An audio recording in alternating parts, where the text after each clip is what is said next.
ભારતમાં 16 વર્ષના અભ્યાસ પછી ઓલિવ રીડલી કાચબા વિશે સારા સમાચાર છે।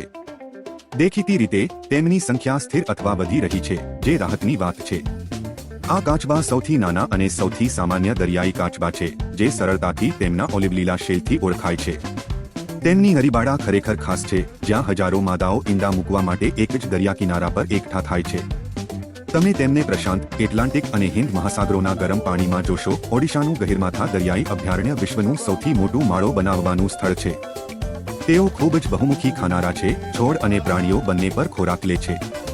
તેઓ પોતાની જગ્યા પસંદ કરે છે, ખુલ્લા સમુદ્રમાં એકલા રહે છે અને ખોરાક અને પ્રજનન સ્થળો વચ્ચે ખૂબ લાંબુ અંતર કાપે છે।